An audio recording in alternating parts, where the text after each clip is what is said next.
Hello, my name is Crystal Dahl, and I am the Online Communications Specialist here at Meritas. I would like to welcome and thank each of you for joining us on today's webinar, Corporate Governance Essentials. Before we get started, I would like to quickly go over a few housekeeping items. Meritas now offers the ability to listen to our webinars through your computer speakers. If at any time you have any difficulty hearing the presentation, you may call into the associated telephone line instead. All phone lines will be muted.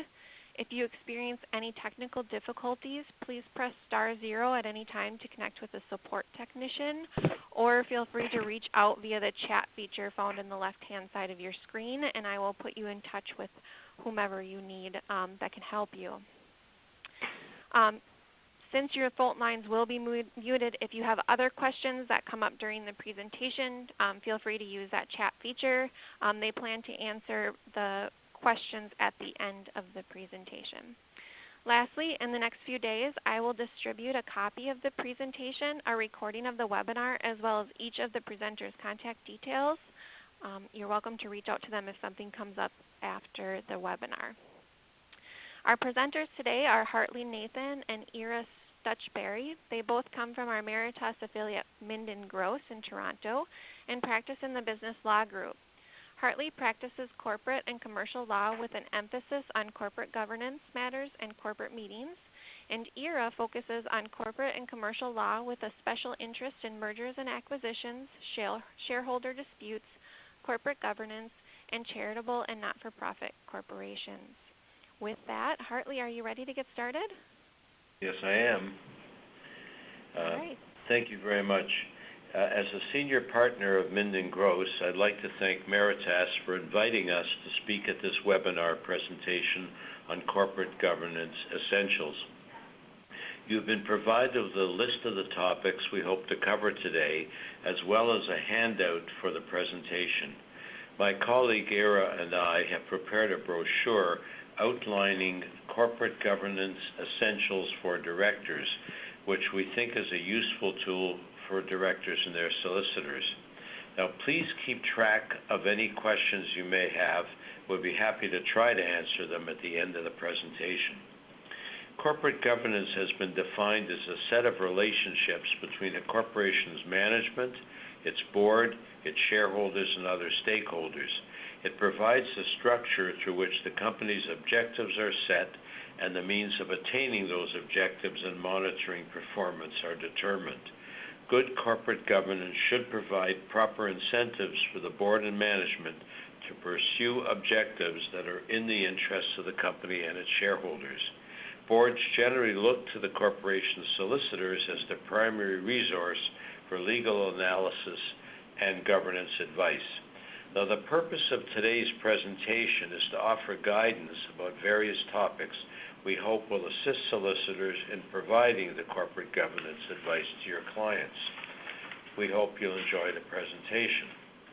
Now, the first item of business is the preparation for meetings of directors and shareholders. I'll deal first with preparation for directors' meetings. Materials provided to directors must be timely, concise, accurate, well-organized, and most importantly, designed to inform directors of material aspects of the company's business, performance, and prospects. Board materials are an integral part of the governance process as they contain the substance of the meeting. The fundamental pieces are crucial to the director's ability to fulfill their stewardship role and fiduciary obligations. One of the themes we hear more and more from directors is the need for the materials to be increasingly focused on the most important and relevant issues. In today's complex environment, the burden on directors is increasing, and they expect management to be accountable for the quality and effectiveness of the board materials, surfacing key issues and developments and filtering out extraneous detail. Equally important is its presentation. Good directors read the materials in advance and don't want a regurgitation of the facts in the verbal presentations. What they look for is a briefing on the key issues with sufficient time allocated for discussion following the presentation. It is important materials be provided in advance of the meeting to allow directors sufficient time for review and preparation. A useful practical tip is to distribute materials a week in advance of the meeting. Now, there are times when a particular subset of materials is not available that far in advance, and these can be distributed separately from the main package. Another valuable piece of board materials is the agenda, which is what ties the materials together and serves as a guide for the chair and the board. It's an important matter that the agenda be developed with input from management and the chair and the secretary to identify the matters that need to come before the board and determine the amount of allocation. The chair and the secretary should work together during the meeting to keep the discussions focused on the agenda and keep the meeting on schedule. It's important for the chair to take a balanced approach in running the meeting. Meetings are governed by the same democratic principles that apply to parliamentary bodies. These principles embody fairness, reasonableness, and good faith, and allow everybody to take part in the discussion. It's the duty of the chair to make sure that everybody gets their opportunity to speak. Now, with respect to preparation for shareholders' meetings, it's important that it complies with the requirements of applicable law as well as regulatory authorities and stock exchanges.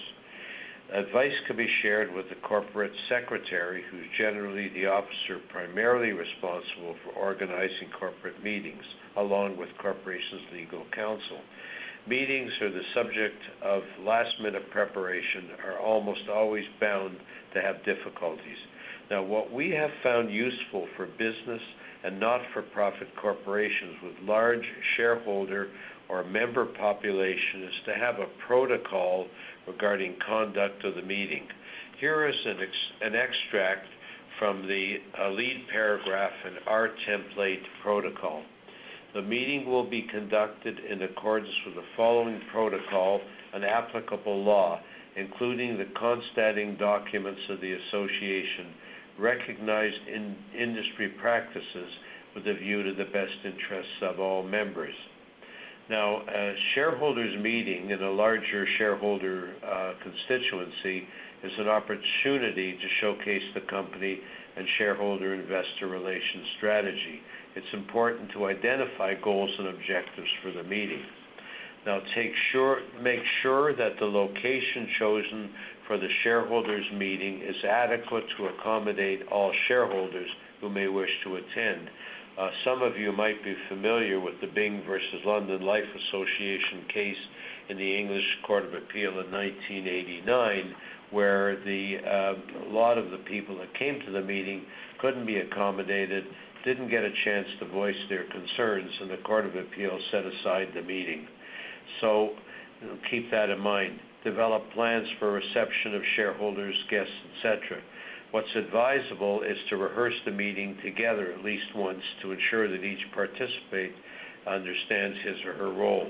Prepare a script for the meeting from the initial welcoming remarks, etc. Now, if there is a large body of shareholders or members and contentious issues to be dealt with where there may be proxy issues, we use the STAC protocol as a guide to the validity of proxies. That's the Security Transfer Association of Canada. Their STAC protocol was revised in January 2016. It's an excellent guide to the validity of proxies. I'll now turn over the mic to Ira to talk about meetings generally. Thank you, Hartley. So the next topic on the agenda is meetings generally, and there's a few points that we'll be discussing. The first is the right to attend board meetings. Meetings of the board of directors may be attended only by the directors of the corporation. Other persons, such as counsel for the party, may be admitted with the consent of the meeting. This is, however, subject to the provisions of the bylaw of the corporation, which can provide that other individuals may attend, such as an executive director, for example. Directors and officers are under a duty of confidentiality, which others, such as the media or special guests, are not. At times, guests, like observers, are asked to sign confidentiality agreements when attending board of directors meetings. Every director has the right to attend and participate in all meetings of the board of directors. As such, a director cannot be excluded from meetings. It is, however, important to note that although directors may miss board meetings, they would be wise to attend as many meetings as possible, since they may be held liable for decisions that are made in their absence. This right to attend board meetings is not qualified. It is not open to the corporation to exclude any directors from a board meeting on the basis that the director is unfit, was allegedly engaged in misconduct, or also sits on the board of a competitor, subject only to the conflict rules of the corporate statutes. No attendance by proxies is the next topic on the agenda. The law is settled on the issue that a director cannot attend a meeting by proxy. This is largely due to the fact that the directors cannot delegate their duties to a third party. The law providing that directors may not attend a meeting by proxy extends to resolutions in writing, which cannot be signed on behalf of a director by a power of attorney. Now, when it comes to chairing a meeting of directors, the following is a quotation from an Australian case. It is an indispensable part of any meeting that a chairman should be appointed and should occupy the chair. In the absence of such person exercising procedural control over a meeting, the meeting is unable to proceed to business. Most bylaws provide that the chair of the board, if present and willing, will preside at the meeting of the board. In the absence or refusal of the chair to preside or to continue presiding, the president will preside, unless the Constitution provides otherwise. If no such provision exists, a remaining quorum of the board may elect a new chairman from among the directors. In a BC case of Haseman and St. Elias Mines, the applicants sought to set aside a shareholders meeting. They alleged that the chair was not a lawyer and therefore was not qualified to rule on the validity of proxies. The court rejected this argument and provided that, from a policy point of view, it would not be desirable to restrict the group of people who could be chairs of a corporation to lawyers.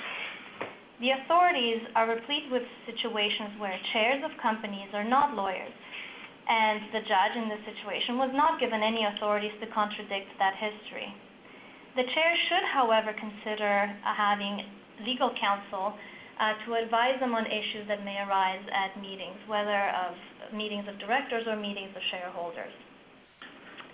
Now, when it comes to conflict of interest, directors have to disclose their interest at meetings of directors and must also refrain from voting on any contract in which they may have an interest.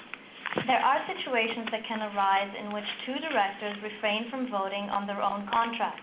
However, they agree to vote in favor of each other's contracts. In a you scratch my back, I scratch yours situation. The courts frown on such agreements and they will likely declare both contracts void.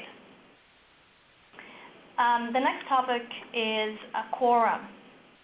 With regard to shareholders' meetings, the number of shareholders that constitute a quorum is determined by the governing statutes, the bylaws, and by any unanimous shareholders' agreement.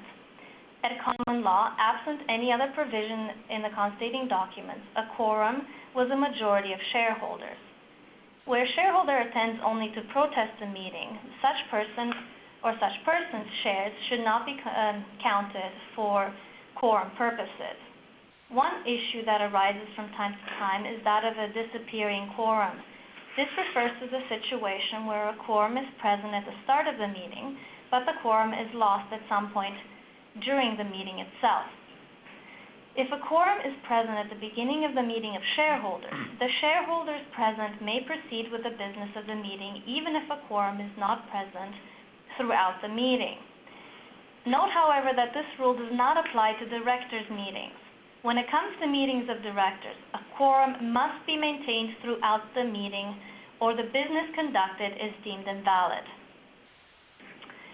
With in-camera meetings, historically, a legal case was said to be heard in camera when the judge either heard it in his private room or caused the doors of the court to be closed and all persons, except those concerned in the case, were excluded. This was generally done when it was in the public interest to avoid public disclosure of the facts of the case. An in-camera meeting in today's business world usually connotes a meeting where a corporation's independent directors might have the opportunity to gather together without management present. Often, the in-camera session will consist of a series of meetings between the independent directors and key persons like the CEO, internal and external auditors, the chief risk officer, and so on. The corporate solicitor should advise directors of some of the circumstances under which in-camera meetings are commonly held, such as where independent directors wish to have a candid discussion about the company's affairs without select parties being present, or where there are sensitive issues to be discussed, or where only a certain number of directors attend. While there are situations where in-camera meetings are appropriate, corporate solicitors should expose directors to the risk associated with this practice if not used carefully. For example, even though technically there may be a majority of directors present at an in-camera meeting, it cannot make valid decisions as certain directors would not have been given notice. Directors cannot be excluded from meetings of the board. In-camera board sessions do have their merits, but there are strong arguments they should only be used in extraordinary circumstances.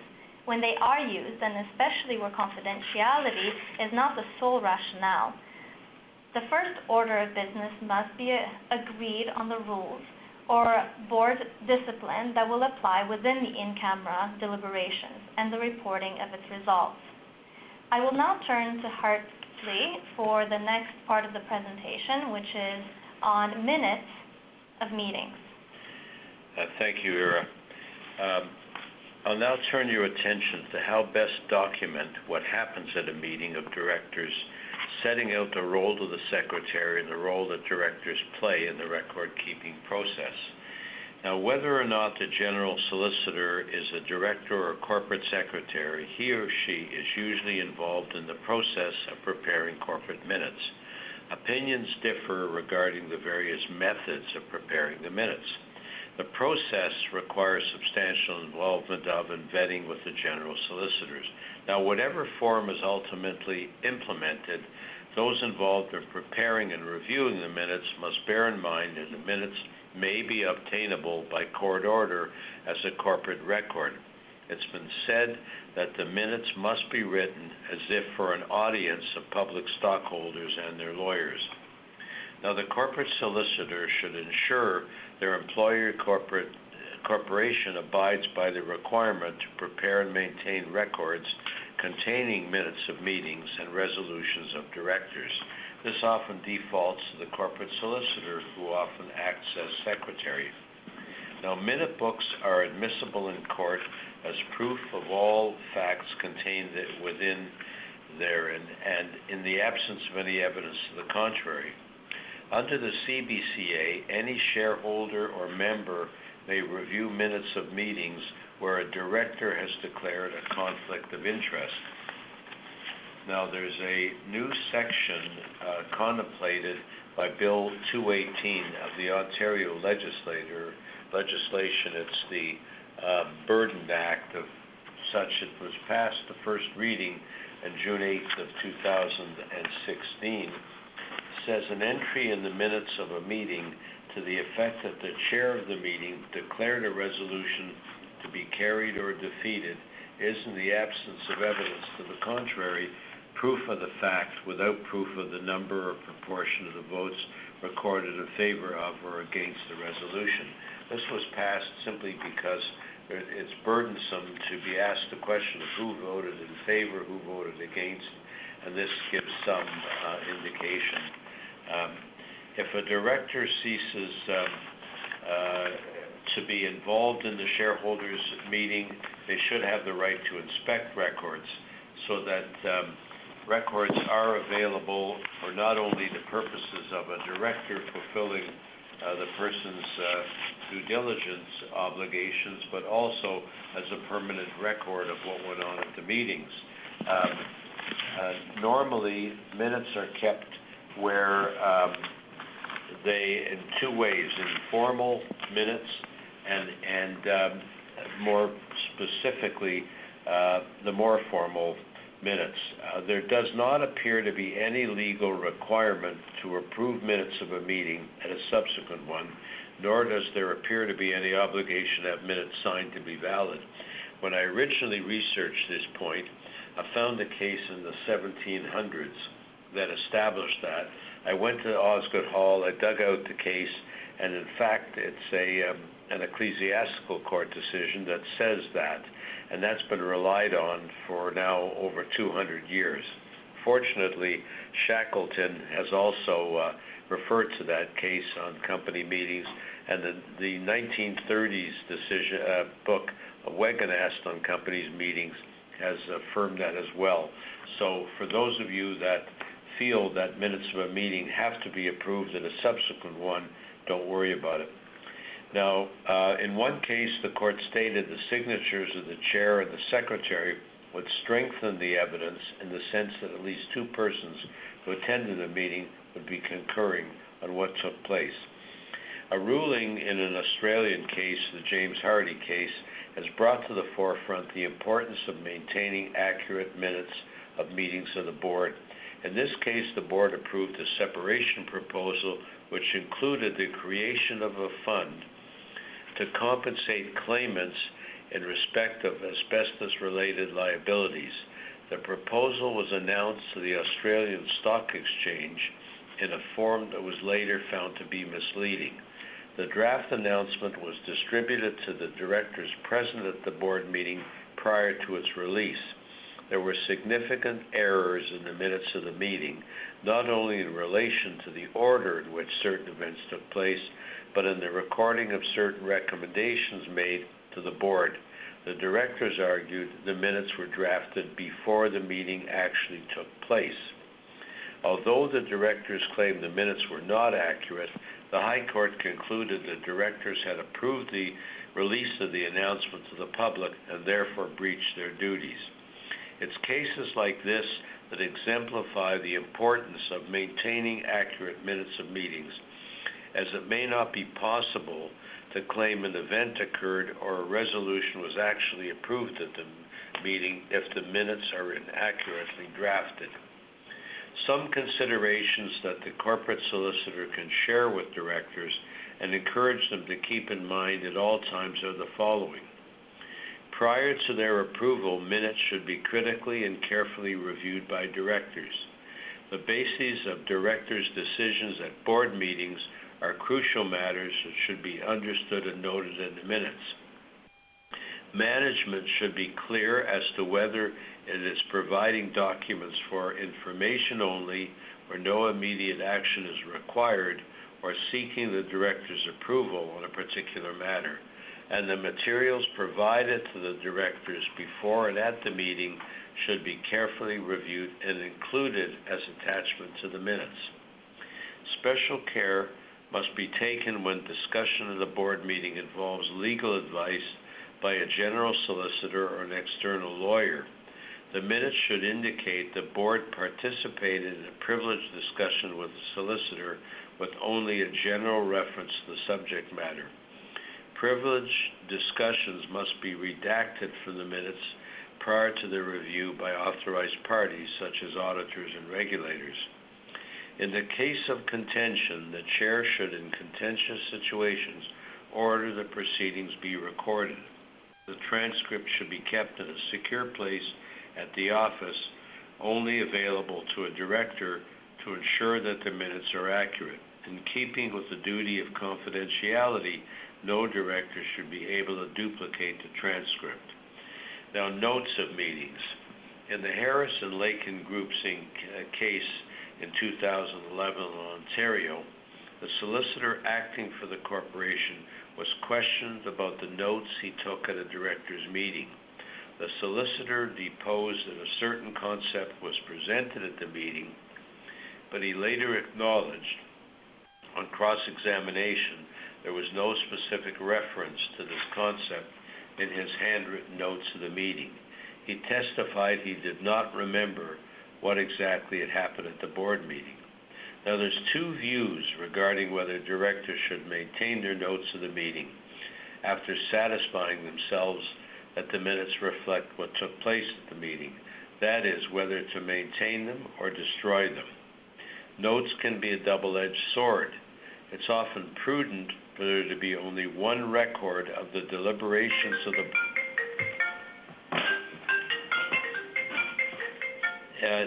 It's often prudent for there to be only one record of the deliberation of the Board of Directors, the minutes which are approved by the Board and inserted with the company's corporate records. It may create problems if the official record is subsequently challenged by conflicting notes kept by individual directors. On the other hand, seeking to show he or she exercised due diligence in coming to a decision at the board meeting, they may wish to have the notes to back this up. Obviously, one should avoid making marginal notes like, quote, "Why is he not asking the chair about X?" end quote.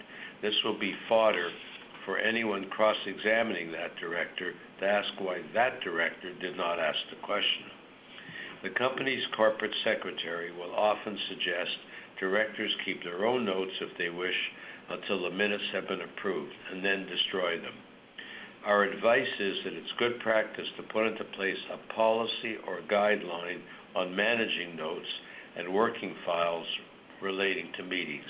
The policies should be clear on the destruction of notes of meetings. I'll next call on Ira to talk about voting. Thank you, Hartley. So when it comes to voting, there are no provisions in corporate statutes as to how votes are to be conducted at directors' meetings. Generally, voting is carried out by a show of hands, and each director has one vote.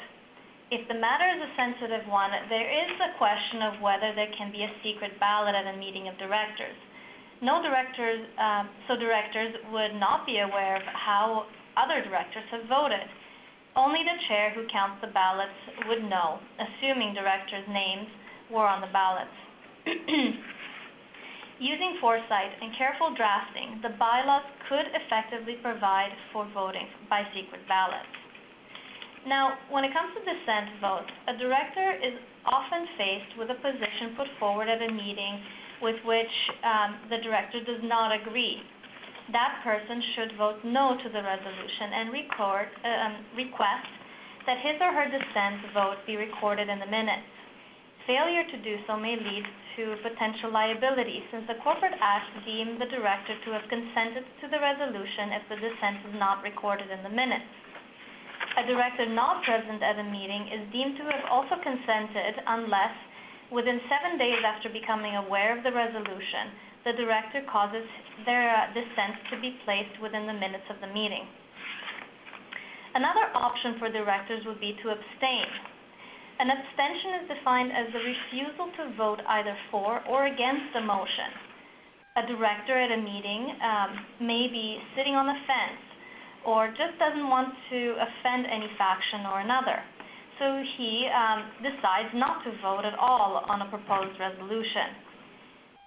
A director may well be deemed to have consented, however, unless the abstention is recorded. It would appear to be prudent for the undecided director to at least request that an abstention is recorded, even though that may not act as a liability shield for a director who did not dissent. One other consideration is withholding votes, and this applies to shareholders, not directors. So unlike directors, shareholders or members can attend meetings through proxies. The proxy is an agent of the shareholder and is bound by the direction of the shareholder. A situation where a shareholder may instruct the proxy to withhold a vote may occur when directors are being elected. If the shareholder instructs the proxy holder to withhold their vote from a particular candidate, that does not mean that the vote has been used.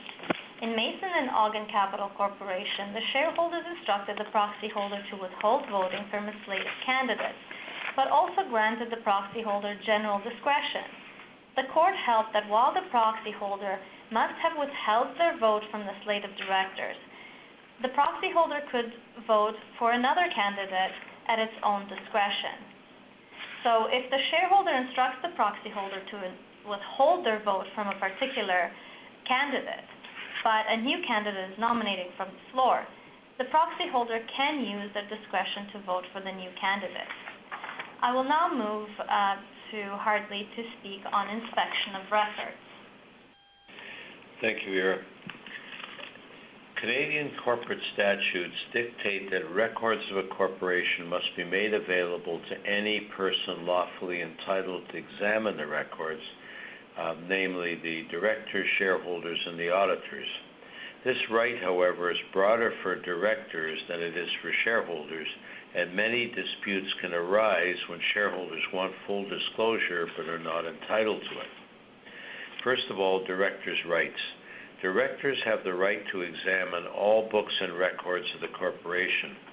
Subsection 144 of the OBCA and subsection 20 sub 4 of the CBCA provide that directors may inspect minutes of meetings and resolution of the shareholders, the board of directors, and any committee thereof during the corporation's normal business hours. The statutory right of inspection of records has been upheld in several cases. In a recent case in Ontario of Leggett and Jennings in 2013, the Superior Court of Justice examined the right of a director to inspect accounting records of a corporation.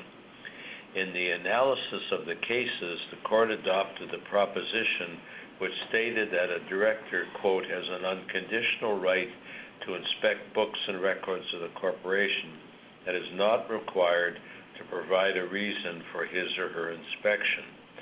The court in the Leggett case ultimately ruled that the director was entitled to immediate and unfettered access to the books and records of the corporation. However, this right can be denied by the courts if it's found the director has an improper motive or causes the director to act in a manner that would breach his or her duty to the corporation. Now, this, of course, usually comes up when there's litigation involving the director or an action against the director.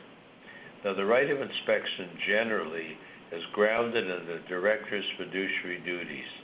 They must be properly informed when making decisions as to the best interests of the corporation. Directors also have an inherent duty of confidentiality, and as such, they cannot disclose confidential information or use such information for their own benefit. Any disclosure would amount to a breach of their fiduciary duties to the corporation. Now, in contrast, shareholders' rights are very narrow. While there is statutory authority for shareholders to inspect certain records of the corporation, their rights are restricted to very limited circumstances. Under the OBCA and the CBCA, a shareholder and his or her agents and legal representatives are entitled to examine the articles, bylaws, unanimous shareholders agreements, and minutes of meetings and resolutions of shareholders only.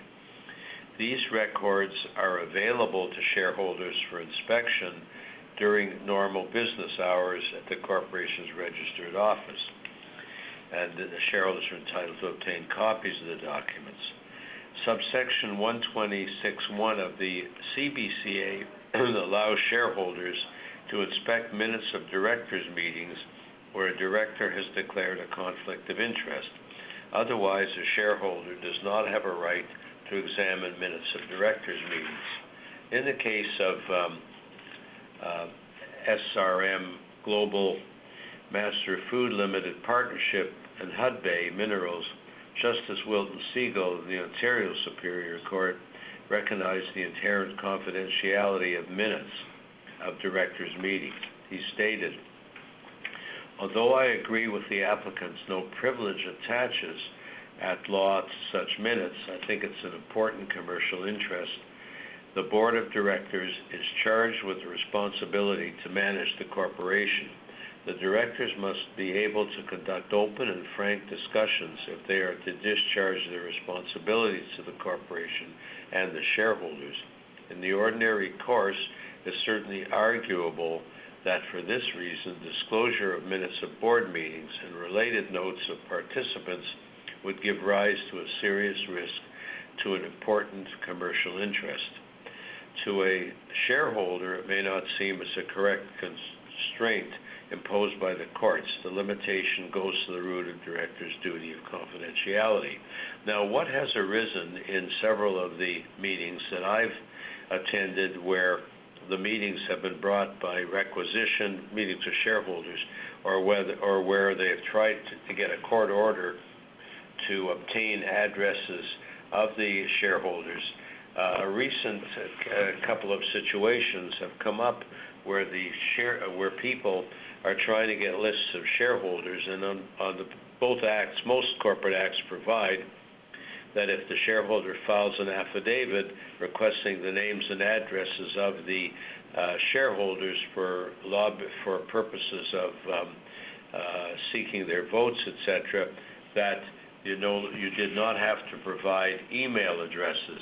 Just as an incident to the new legislation that's proposed by Bill 218 in the Ontario legislature, they are now providing that you have to provide email addresses if the corporation has them. So that's a big change, but it only applies, so far as I know, to the OBCA.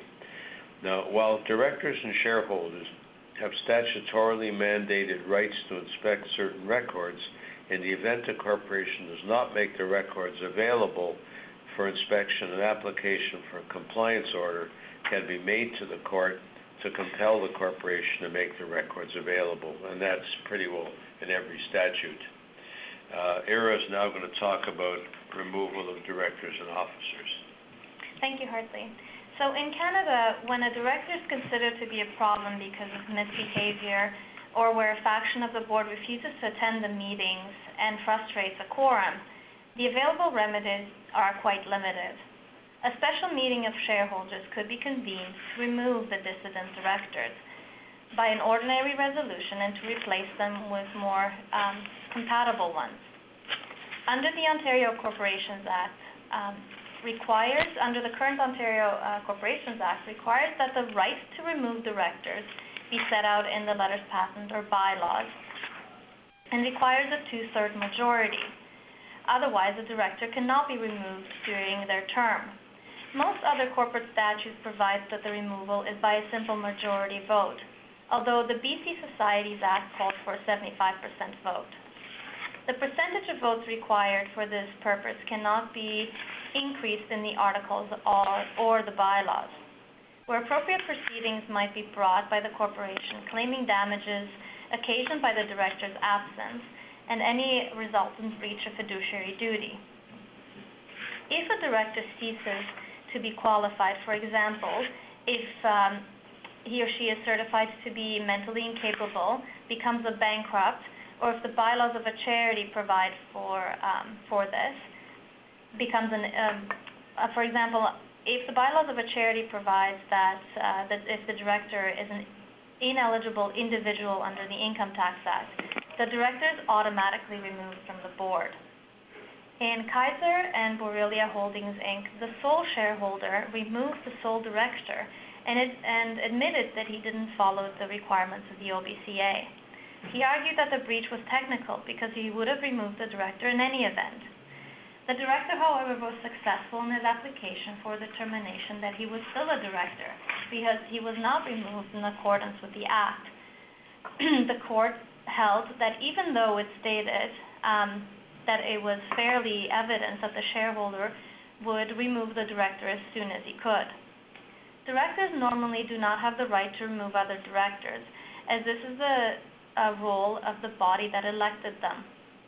Notwithstanding this seemingly well-established principle, in George and the BC Wildfire Federation, the court held suspension of a director for contravening a code of conduct did not constitute his removal. In another case, Gord and York Region Condominium, where the court held a bylaw provision that authorized removal for violation of the condominium's code of ethics. Since the statutory provision in both cases is similar to that in most other corporate statutes, this might be the start of a judicial trend which allows a board of directors to remove or suspend a director for breach of a code of conduct, which has been incorporated in the bylaw approval by the shareholder or members. Now, it's important to note that if you do call a shareholders meeting to remove a director, that notice is given to the particular director of the shareholders meeting and of the intention to remove that director, as they have a right to attend that meeting and speak on their behalf. When it comes to removal of officers, officers are normally appointed by directors, although a unanimous shareholders agreement could allow that the shareholders have a right to elect the officers. As there are no rights to remove officers dealt with under corporate statutes, it has been assumed that those who appoint the officers have the power to also remove them. I will now turn to Hartley for our last topic, which is due diligence before and after becoming a director. It's important and recommended that not only do directors understand their duties as directors, it's also important for those persons who have been asked to become a director to conduct their due diligence before they take on the role as directors. I've been asked on many occasions by clients who've been asked to become directors of companies that are not their family companies. They've been asked by a friend or business contact, whatever it is, to take on a role. And they asked me whether they should do that. So it's impossible to be aware of every obligation and liability imposed on a director. A potential director can limit his or her potential liability by conducting comprehensive due diligence and recording the results prior to becoming a director. Now, Ira and I edit a director's manual for LexisNexis, and we have in the section dealing with director's liability lists of hundreds of statutes under which a director could be personally liable. And it's not usually in a position to send your client 12 pages of possible liabilities because they'll freak out.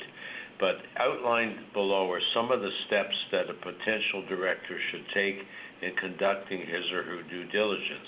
It'll vary, of course, from corporation to corporation.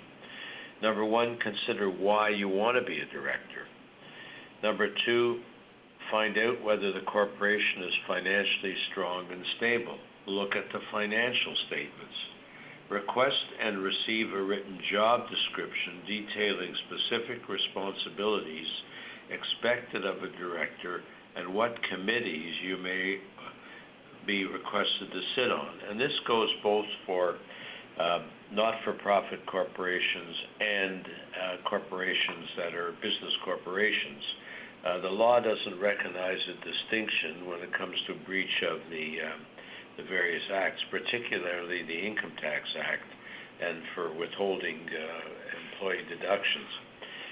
Find out what the corporation's selection criteria are for directors.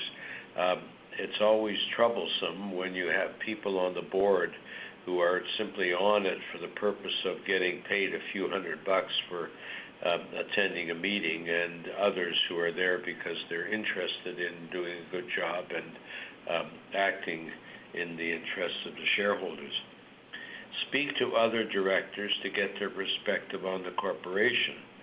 Find out what materials are usually circulated to directors before meetings and if they're sent out on a timely basis. Find out how much time will have to be devoted to the position. Needless to say, if the board has meetings every week, you know what you're in for, and you have to see whether, or your client has to see whether he or she can take that kind of time. Ascertain the corporation's policy for appointing the chair of the board and the role of the chair.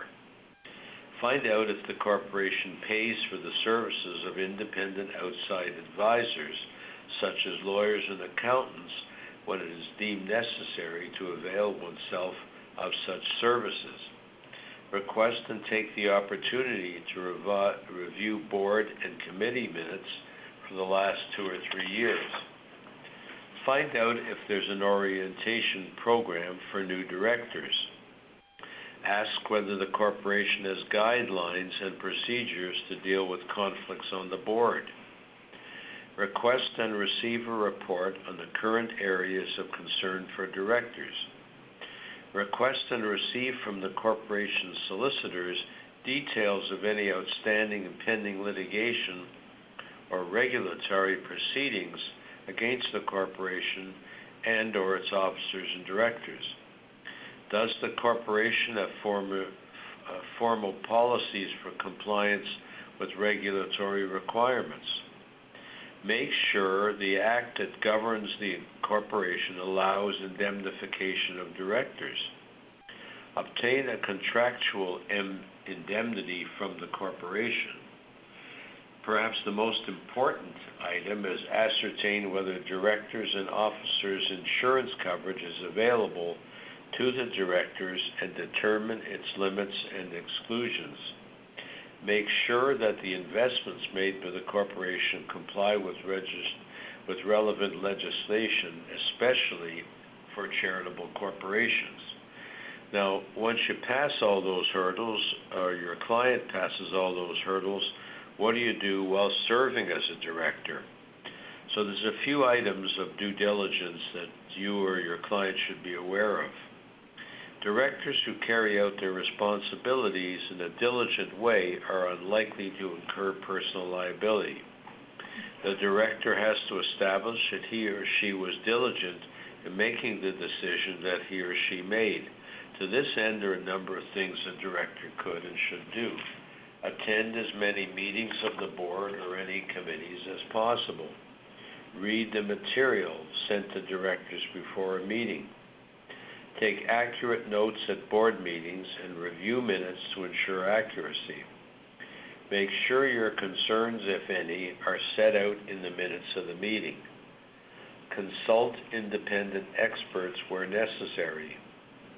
Be thoroughly familiar with the operations of the corporation. Maintain familiarity with the financial status of the corporation. Determine from management if there are systems in place to monitor financial variations that should be drawn to the attention of management and the board. Now, what can the corporation do to protect directors? In many cases, the corporations take measures to protect its directors for liability. While this is not an exhaustive list, it provides some useful ways in which corporations can take an active role in protecting its directors. The corporation should appoint a staff person to be the point person to answer questions of board members so there is consistency in answers. There should be a policy that candidates have some financial literacy. Ensure directors are adequately prepared for meetings. Ensure via the chair there is ample time for discussion of each issue at a board or committee meeting. Restrict directors to membership on no more than a set number of other boards. Corporations should ensure that appropriate directors and officers insurance is available to the directors. Establish a code of conduct for directors and ensure that the directors abide by the established rules. So that concludes our presentation. Thank you so much for joining us. We would be happy to answer any questions that you may have at this time.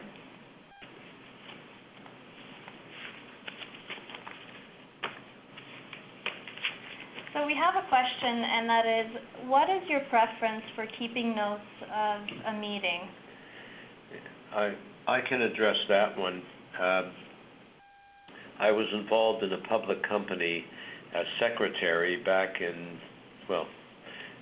years ago, and it turned out that the president of the corporation was fraudulent.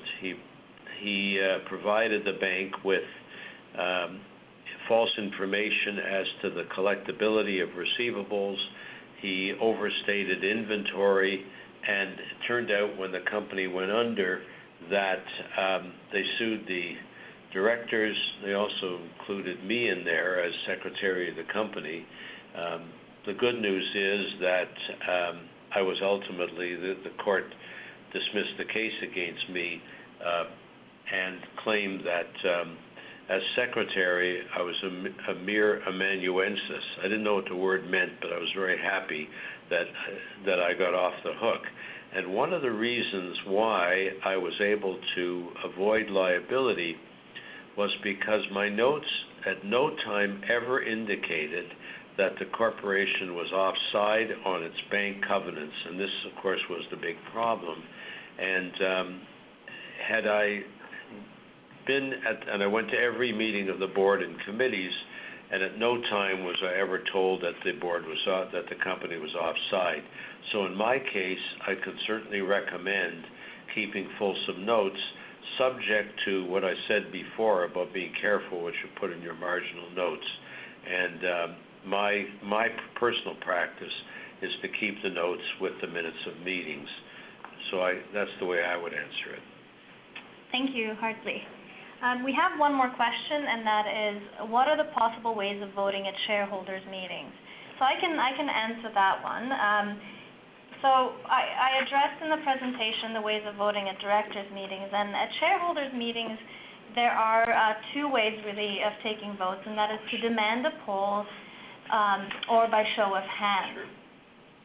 So that, I believe, concludes the presentation for today. Thank you so much, everybody, for joining us. If you have any questions, we're happy to accept them by email if you'd like to send them to us.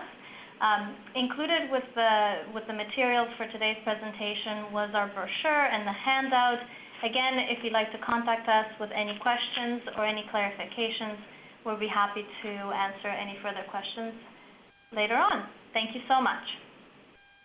Wonderful. Thank you, Ira. Thank you, Hartley. What a great presentation, and we are so blessed to have the opportunity to listen to you today. Before we sign off, I just wanted to remind each of you that in the next few days, I will distribute a copy of this presentation, a recording of the webinar, as well as the contact details as she mentioned. I will also reattach those documents that were referenced, so it's all in one place for you. Please do not hesitate to reach out to them directly if you have any further questions. With that, thank you again for taking the time to join us, and I hope that everyone has a great day. Goodbye. Bye.